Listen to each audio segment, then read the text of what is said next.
No rest for the wicked. I'm overworked. Distinctly overworked. I don't know if anyone plans to do anything about that.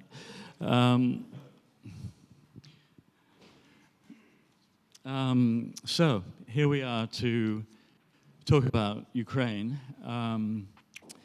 And I would like to welcome the panel here, which is comprised of Victoria Portnaya, of a democracy and human rights advocate and youth fellow of the International Youth Think Tank. My friend and colleague, Serge Schmemann, member of the editorial board of the New York Times and the program director of this forum. By Sergii Shutenko, the Ukrainian ambassador to Greece, who has graciously stepped in after one of our panelists wasn't able to make it. Laura Thornton, the Senior Vice President of Democracy, Alliance for Securing Democracy of the German Marshall Fund. Perhaps I could begin with you, Serge. When I was in Russia, in Moscow, I saw Mr. Peskov, Putin's right-hand man, and he said, I said, well, how does the war end? And he said, well, there's only one way it can end, and that's that Ukraine accepts that it's a smaller country. The 4 regions we have annexed are now in our constitution. They're annexed forever. Indeed, you cannot buy a map in Russia anymore. It's illegal. You can't buy a map that doesn't include those 4 regions that Russia claims to have annexed. Ukraine needs to accept that it be neutral, i.e. not join NATO, and there must be special arrangements for Russian speakers within Ukraine. So given those demands, which are evidently totally unacceptable in Kyiv, in Washington, in Paris, you name it, what does the future hold for this war, this conflict? Well, of course, that's the big question. How do you end a war? And with every month that continues, with every additional bombing, with every additional carnage, it becomes harder to end it. I mean, it would be, at this stage, I think, impossible for Zelensky to make any territorial concessions after everything he's lost. And for Putin, it's become an existential war where he's forced to back down before the hated West and admit defeat. And even though he's suffering uncanny losses, I mean, on the battlefield, he lost the only military unit that had any chance of success, the Wagner Group, managed to kill their director after leading him, provoking him into a mutiny. So on his military front, everything's going wrong, and he can't do much, but he can hold the line. But his own kind of existential fear, his own survival in office, depends more and more on prolonging the war and on making it and convincing Russians that it's an existential war. At the same time, he's lost, a million of his best. The brain drain from Russia is horrendous. And yet, with every passing day, it becomes more entrenched. You think he's secure in his position after 23 I think, years? He is secure, but nobody's perfectly secure. But I would fear that if they did overthrow him, it would be in the name of somebody worse, somebody ruthless and capable of going. So at this stage, it's a waiting game, as you say, a slugfest. And on both sides, alas, waiting to see if Trump comes back. Serge, you understand the Russian psyche as well as anyone. Do you understand what drove this country, dimensions that give one vertigo? It's the size of the United States and Canada combined, almost. And yet it claimed it was encircled, claimed it was imminently threatened. Ukraine was certainly not about to join NATO when the war began. What in the Russian psyche has driven what often appears like an act of madness? It's a little too much to say that it was Russia that, fomented this war. I think the majority of Russians would have been quite happy to stumble along as they were after 91. It was Putin who, in, again, a more classic kind of tradition, went and sort of scared people into an adventure which fit more into his psyche. He is a KGB agent in total hatred for the West. And more than that, I think in people like the KGB and in his kind of ruling class mentality, government is always manipulation, and they always project the same. They would never believe that Ukrainians want freedom or Ukrainians want democracy. They are manipulated into thinking they want democracy. I was always amazed at that kind of presumption that the West functions in the same kind of manipulative model as the Soviet system. And when you had the Orange Revolution, there wasn't a single kind of official Russian who thought that this was something genuine. This was Americans. This was Victoria Nuland going and telling them, you know, rise up and Was it? what? It was a coup. It was a coup from outside. They were being manipulated, and I think that plays into the current mentality, and it's not hard for Putin to convince the silent majority of Russians, the people who really don't participate in politics at all, but believe that if you have a strong man up in the Kremlin, you'll be okay. It's you know, they're the ones he has to convince and to manipulate into believing his version, even though they didn't even notice that it's changed from, you know, quick little operation to overthrow the government into a war. Yeah. Laura, we're talking here now about a long war. Could be several more years even. What do you see as the long-term effects on Europe? Well, I think a lot of it depends on the unknowns that you described and Serge described. So is it going to be a ceasefire, and on what terms? Is it going to be a protracted conflict? Is it going to be a stalemate? And I think the consequences will also depend on resolve. I'm not concerned about Ukrainian resolve. We've seen the unbelievable resilience and resolve of the Ukrainian people. I'm talking about our resolve, the allies of Ukraine. And I'm not particularly encouraged by what I see of late. At GMF, we just released our transatlantic trends, which is polling that we do in Europe and the United States. And among the publics of Europe, support is still quite strong in some places, like Lithuania, it's 78%. But in two major powers, Germany and the United States, support for Ukraine is just hovering above 50%. And then if you break it down by party and the party who could be in power, it's even lower. So we found in far-right parties in Europe, obviously, we see support for Ukraine lower. And in the United States, a CNN poll last week showed 71% of Republicans do not want to continue to support Ukraine.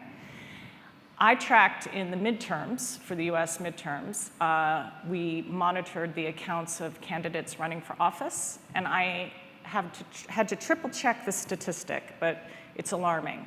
90% of the tweets by Republican candidates running in the midterms about Ukraine were negative. 90%.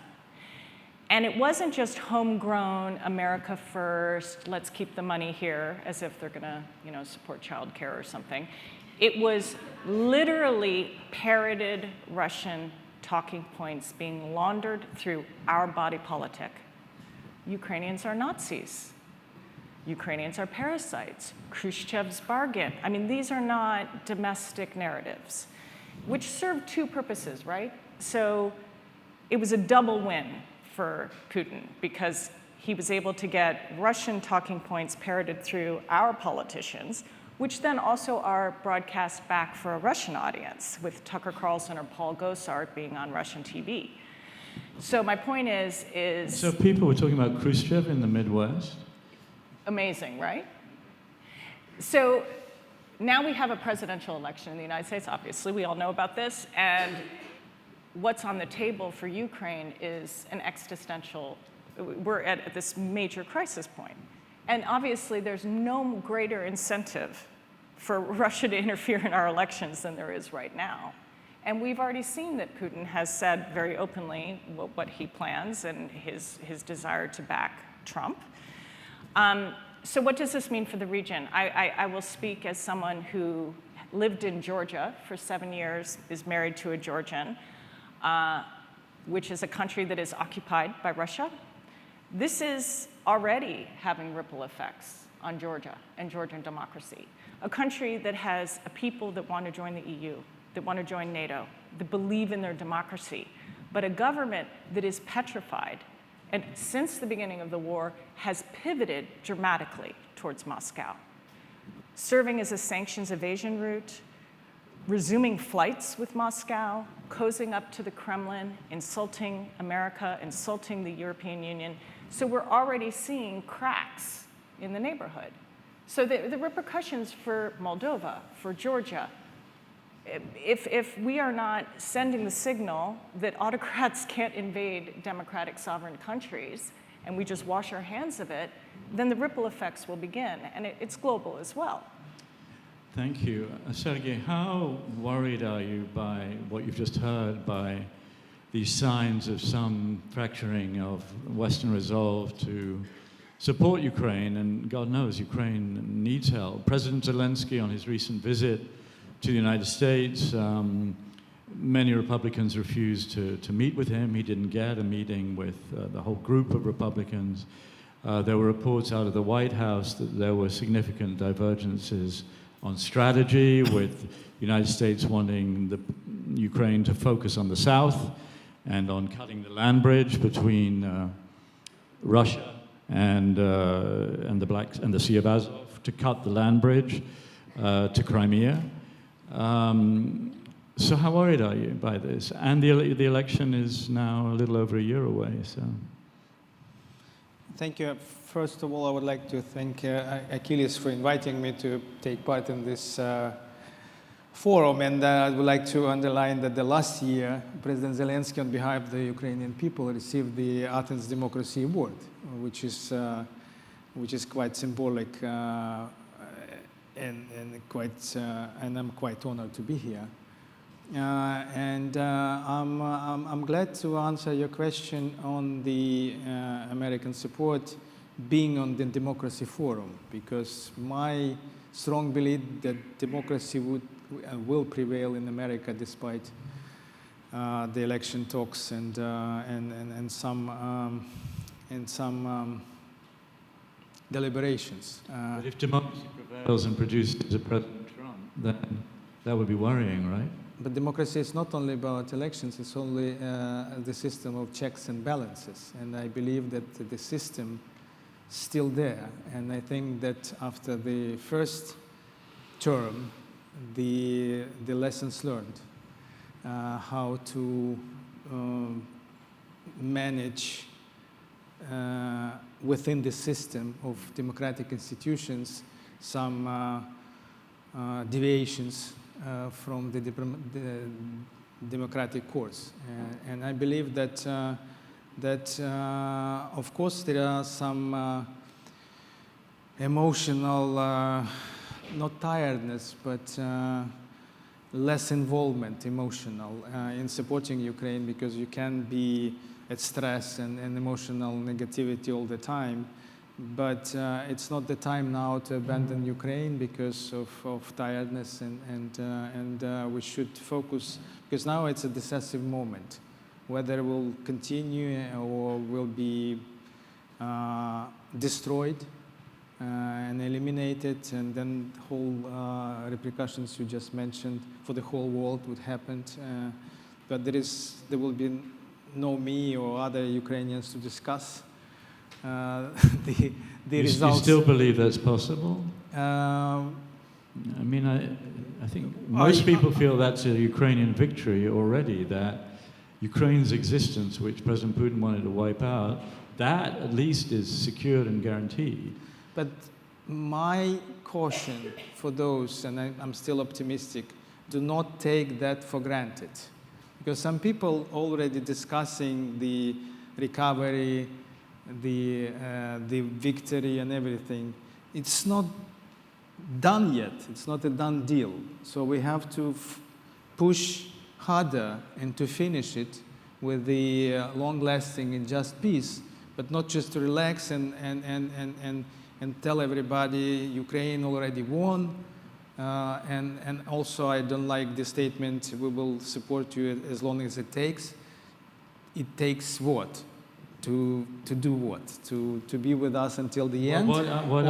To be with us until the victory? What are acceptable terms? How do you define victory? I believe that we will be with you until you win.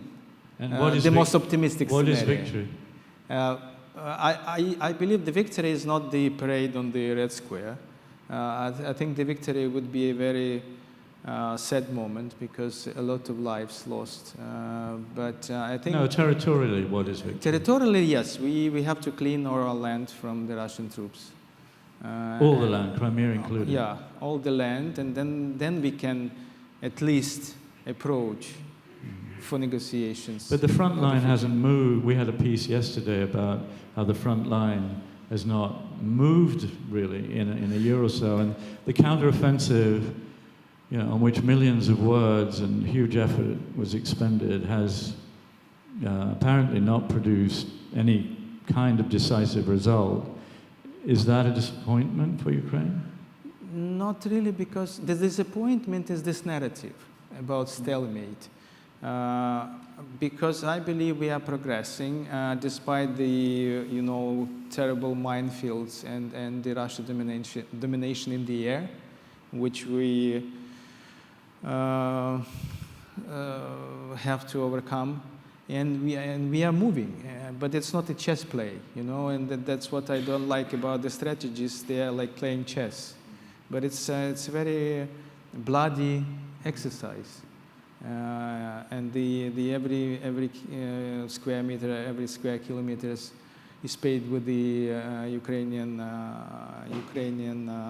lives, and that's why I believe that there is no stalemate. Now, because now it's a narrative. The winter is coming, and those are the same experts that predicted the fall of Kiev in 3 days. And then the counteroffensive, and we try to persuade that it's not one single counteroffensive. It's not the Starship battle. You destroy the Death Star and that's it. It would be a chain of battles, okay. And the war is quite traditional, become very traditional in terms of trench war, a war of attrition. Yeah, it's like World War I in some ways. Yeah, and at some point, I would like also to make a point. If you help, give us the tools, then there will be more speedy advance. And if you just sit tight and say, "Oh, I don't see any stalemate," then give us the weapon. Right. Yeah, I think there's a case for saying everything has arrived 6 months too late. But let me bring Victoria into the discussion, somebody of a different generation. How inspiring have you found Ukraine's fight for democracy and for freedom and the rule of law and so on? And for looking at it from your viewpoint, how decisive for the world is this battle against Putin's brutal invasion and his autocracy? Well, I'm from Shorstka in northeast Ukraine, and I'm 20 years old. Speak up, please. Okay, I'm from Shorstka in northeast Ukraine. I'm 20 years old, and I'm a youth fellow of the International Youth Think Tank that engages young people to promote and defend democracy globally. One of our methods is open chair democracy talks, when we invite strangers to talk about democracy and politics. And we have carried out OCDTs in more than 50 cities all around the world in 5 continents, since we invented this method in connection to the Athens Democracy Forum in 2021. And personally, I ran my first OCDT in Moscow in 2021 when I talked to 20 Russians. Last summer, I conducted open chair democracy talk with 5 passerby in my hometown, Shorstka, and this May I also conducted an open chair democracy talk with Ukrainian soldiers on leave, and also I ran a civic education workshop for high school students in my hometown. And actually, people share many views. They want to get rid of corruption. They associate democracy with the similar ideas such as the empowerment of people, the protection of human rights, the rule of law, and they stress the need of fair and free elections. The young Ukrainians and all Ukrainian passerby, they stress the importance of the European democratic values. And when I talked to Russians 2 years ago, they had no hope for democracy in their country, and they looked upon themselves as doomed for dictatorship and lack of freedom.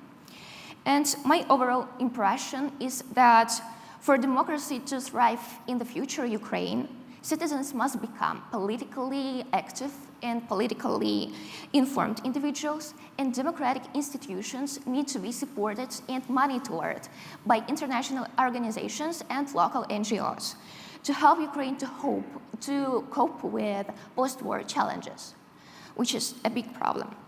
And moreover, peace in Europe depends on the political regime in Russia. And therefore, we must allow Russians to hope for democracy by supporting their fight against the autocratic regime they have. And democracy in Ukraine and Russia, and that the future of the whole region, if not the world, depends on the outcome of the war. If we allow Ukraine to lose the war, we will lose democracy, peace, and security. And only Ukrainian victory, which is dependent on strong military support, would give us a fair chance for democratic and prosperous Ukraine and a free democratic republic established in Russia. So that is my impression. Thank you very much. So you believe in a free and democratic state in Russia as a possibility, even if it seems very distant right now? Actually, I believe. And I think that now people, they're very scared to stand up against the regime because they understand that they will be punished in their own country. They will be punished in other countries as well because they are Russians and they are a priori as responsible for the war. Yes, they are responsible. They are responsible for their loyalty and for lack of action. That is their main responsibility. Anyway, I believe that any structure is not solid all the time, and anyway, one leverage to ruin the regime in Russia will be found by people, by the opposition, and probably by the people in Ukraine, because we have a special corps, a special legion for people from Russia who want to make Russia independent, but by military forces. I really believe in, and I think that the political community should be prepared to it, and probably to the eventual dissolution of Russia, because nobody was prepared to the dissolution of the USSR. Probably, who knows? It's history, and history is always unknown. But anyway, people should be prepared to it, because Russia possesses a very huge nuclear power, and what to do with this nuclear power, for example, in the case of the Russian dissolution, is also a question of security for the world. Thank you, Victoria. Serge, there's an argument in Russia, and you hear it some in the West. Jeffrey Sachs last year at this conference, any of you who are here will remember that, which is that essentially the war is the West's fault. The expansion of NATO was a mistake.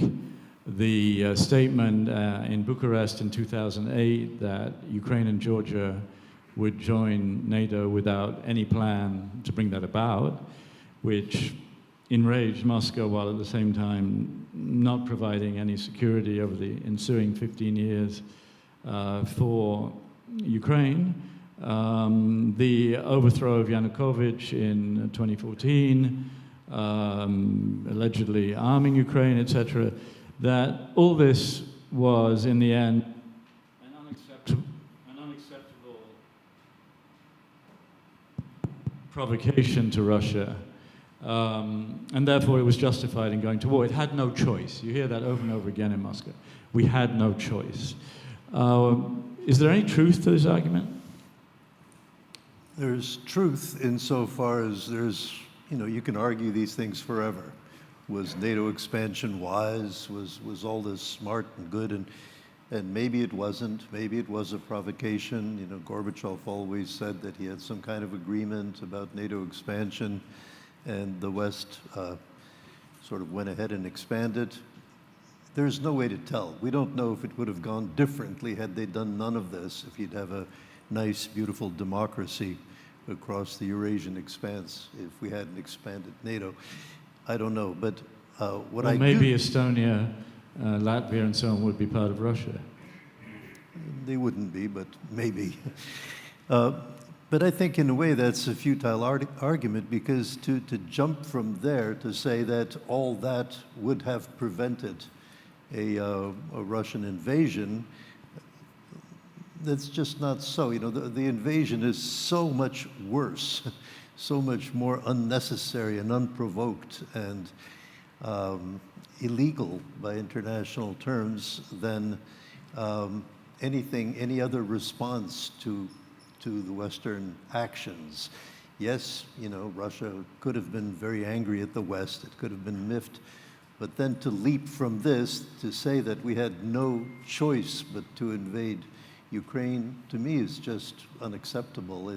There is a choice before you invade a country and kill and maim and you know, do criminal acts. These are war crimes. So no, I don't accept the argument that this was the West's fault. The West may have made many mistakes, but none of them explain or justify this invasion. Speaking of mistakes, do you think Putin realized that this was a very big one he made? I don't think he's capable any more than Trump of acknowledging he made a mistake. I really don't. He's now in his own bubble, surrounded by people who tell him what he wants to hear. And if, you know, things didn't go right, it's all the West's fault because, you know, we turned this into World War III or whatever. I don't know what his thinking is. But I don't think he's capable of acknowledging a mistake. Now, the people around him may. I sometimes fear that the hawks around him may think he didn't act ruthlessly enough. You know, there's still tactical nuclear weapons he can use. There's maybe things they think he can level Kiev. I don't know what they think, but I'm always frightened by this notion that there is an opposition that might overthrow Putin, because maybe the devil you know in this case is a bit safer than what might come after. And we really don't know what might come after. You know, we don't know how this thing can end. To me, the only possible solution is some kind of frozen conflict, always based in total insecurity. Well, frozen conflict means Ukraine never joins NATO. So that would be, in a sense, a victory for Putin, right? To call it a victory or a loss, you know, once you've lost so many people, becomes a bit abstract. You have to end this somehow. You cannot continue this wholesale destruction. You know, almost 2 million Ukrainians living abroad. You have to come back, start rebuilding. But it would be chronically unstable. I don't see what, along a border that long, what kind of frozen conflict could last for long. And of course, Ukrainians will have a reason to form kind of attacks on Russia here and there, you know, terrorist attacks perhaps. I mean, we're headed into a very dangerous area. Even after this ends, we will remain in a very dangerous zone. How much greater do you think the risk of nuclear war is now as compared to before this war began, if at all? You know, it's very dangerous to say anything for sure, given how everything that's happened so far has been a bit of a surprise. I don't think there's a chance of a, you know, terminal nuclear exchange, but I think there are scenarios where Russia would use tactical nuclear weapons, and one of them is if Ukraine really threatened Crimea, if there was a chance of a breakthrough. Even getting close to the Crimean border, you know, and threatening Sevastopol even more would be seen as a massive threat. And I think if you really began pushing on Crimea, the risk of using tactical nuclear weapons would be real. I mean, that's an opinion, but...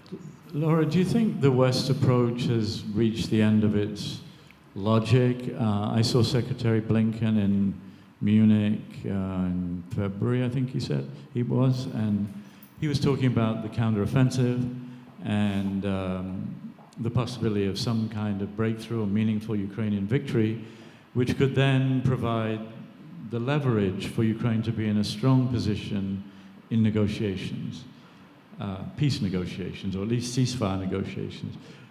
Up to now, that has not happened. And we've also seen that everything seems to arrive too late. The tanks arrived 6 months too late. Now the air power is arriving 6 months too late. No doubt the long-range missiles, will arrive 6 months too late. So what is the remaining logic? What is the Western strategy aimed at this point, in your view? Well, first I just really... Apart from protecting Ukraine, obviously. But. First, I just really want to address this NATO issue, because I find this argument unbelievably problematic and patronizing in so many ways. It's as if Ukraine has no agency, that NATO is expanding rather than Ukraine has a desire to join NATO. And having lived in a country, again, that has been dying to get into NATO, it makes it seem like, oh, we're just moving, NATO's just encroaching. No, it's so difficult to get into NATO, and these countries have been aspiring towards it. So this argument that somehow it's the West's fault for expansion rather than independent, sovereign nations making a decision about their security apparatus, I mean, this is just, it drives me crazy. But anyway, to your question, that is the question. What is the strategy now? And while I've just reaped a lot of criticism on the Republicans, I actually don't have a clear answer either from the Biden administration about a clear strategy forward. And as you said, we're playing catch up. We're 6 months behind each time.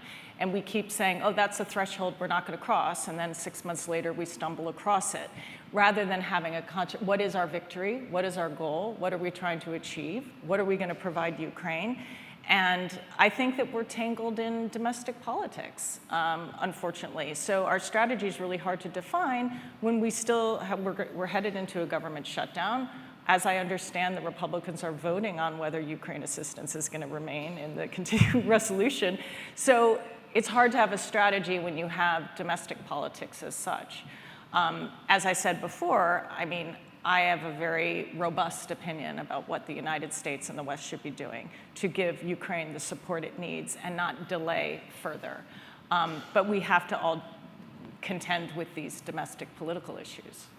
Sergei, you wanted to say something at various stages. So Say whatever you wish. A short point about NATO enlargement again.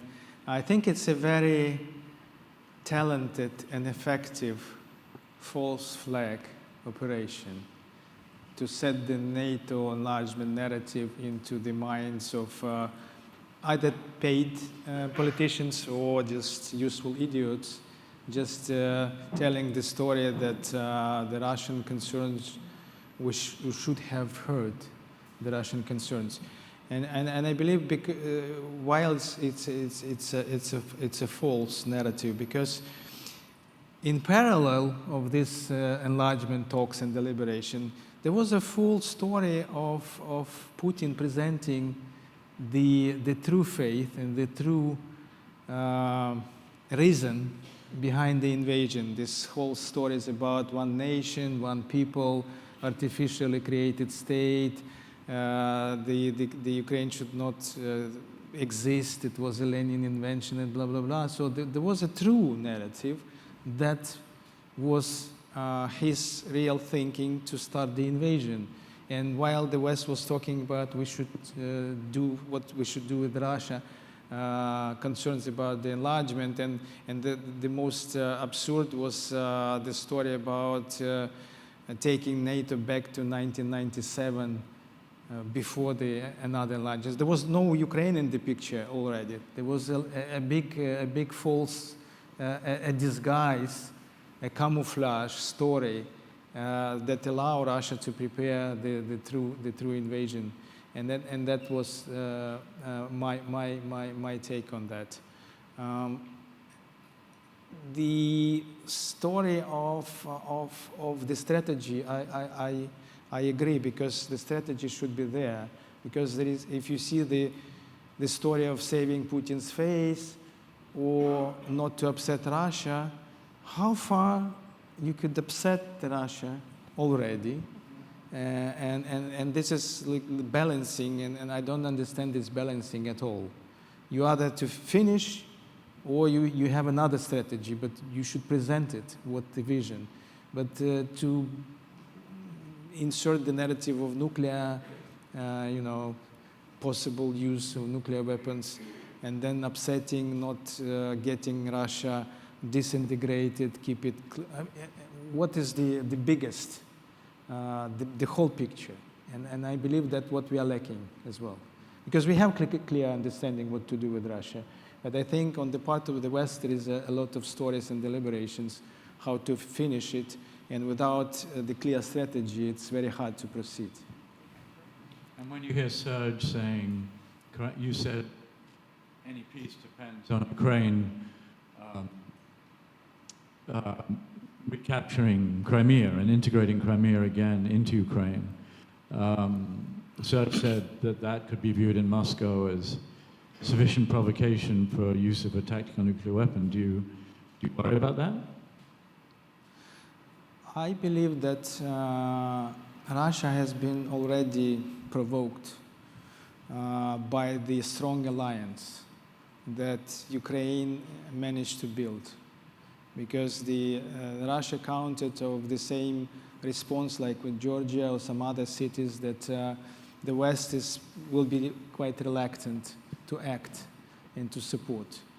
So now they see the strong support, and I think the whole strategy is to break this unity, and they are already upset. There are no further point to get more upset, especially if they are losing on the battleground. And I don't believe that whether they are losing in Donbass or in Crimea would matter for them. Does anybody have a question? I have something to say. Yeah? You see this doll. And actually, this doll was made by a woman from my hometown. She has a 20-year-old son on the front line, somewhere near Bakhmut. And this woman, her name is Julia, she has to make such handmade dolls and to sell them in order to collect money for military equipment for his son to survive. Because unfortunately, the Ukrainian armed forces, they lack such equipment. And women have to allow their sons and husbands to survive by this means, by making handmade toys, dolls, etc. And so if you want to stop military aid to Ukraine, just take a look at this girl and recall this story. And it's also one point, if you still think that the NATO, the United States, the EU have already achieved victory in and that the Russian Federation has already lost, it's not true, because the war has been continuing in Ukraine already for 1.5 years.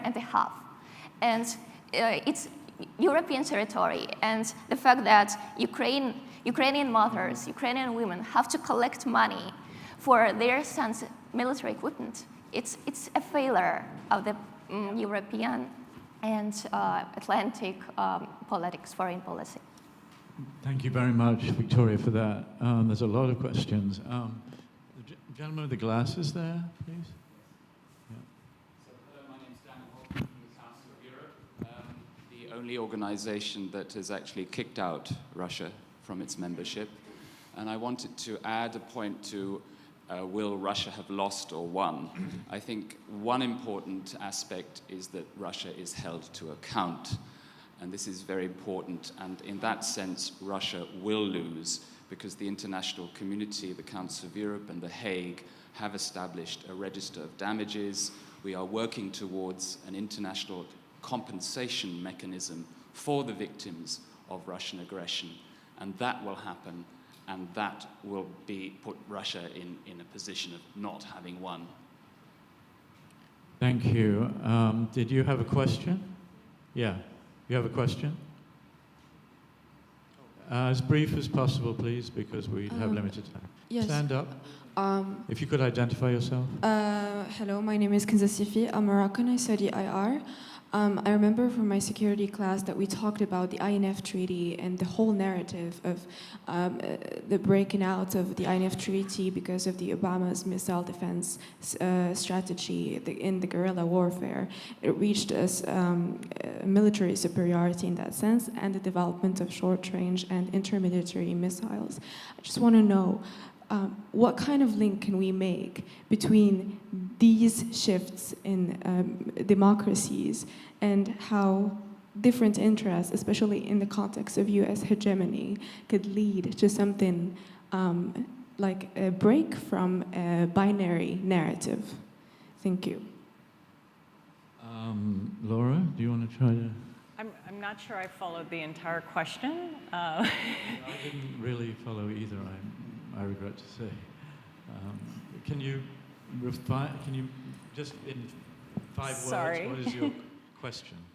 Yes, how can we break the binary narrative, especially when looking at the history Binary of between who and who? Russia, US, democracy, autocracy, those kind of narratives. How can we bring them when we're looking at the history of, such things as the development of short-range and intermediary missiles that was looked at from Russians' perspective as a threat?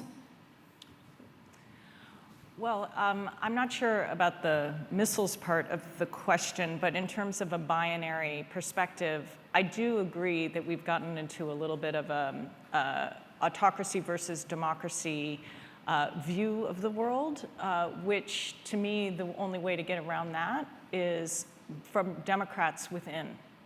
So one of the criticisms I had, for example, of the Biden Summit for Democracy was this sort of bouncer at the nightclub approach, like you're in or you're out.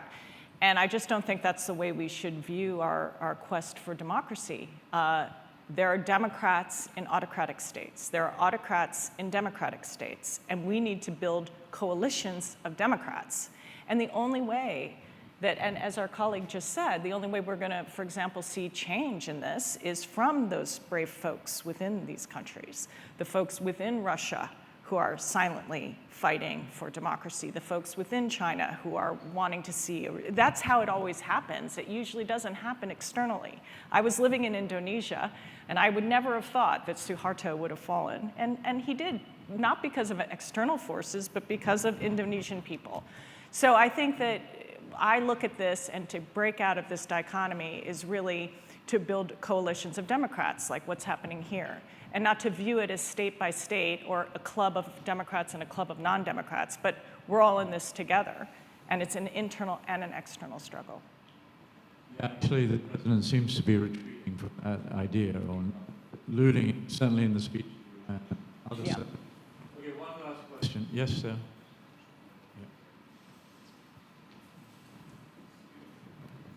Yes, my name is Will Ritter, and I've been covering Ukraine's financial markets for 15 years in Kiev.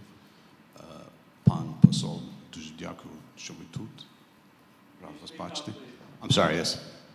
So my question is for Mr. Ambassador. It's in regard to NATO membership, a hot issue, and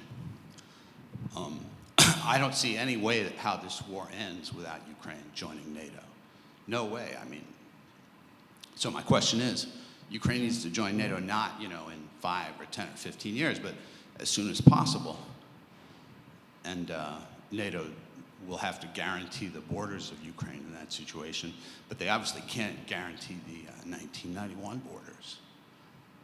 And so, don't you think it would be a good deal for Ukraine to accept maybe a ceasefire that would bring it into NATO sooner, and then worry about the borders later? Just a thought. I believe that the NATO as alliance of security always rely on its partners to be contributors. And sometimes before the war and before the many years, I deal with NATO, and Ukraine always has been treated as a contributor, as a user. So the people were telling us, we cannot accept you because you will use our capability. But after the war, we will become the most capable contributor of NATO security. And I believe that after the war, NATO will be more interested in accepting Ukraine than Ukraine becoming a member. But it's my personal opinion, because I believe we are already defending NATO de facto. So it's just one step to become the euro. On the same time, I don't believe that having a frozen conflict or something on our border will, on the other hand, prevent us to join NATO, on the other hand, help us in establishing the new architecture of European security. And I think we should not fall in this narrative, let's stop it somehow frozen and wait until, some miracle happened. But you want to I join think we have to finish it first. But it doesn't prevent us into achieving the standards and keep negotiating with NATO to become a member, because I believe we will be a very indispensable and important partner of NATO within NATO to guarantee the European security as a whole in the future. Thank you very much, everybody. Thank you to all members of the panel. Thank you.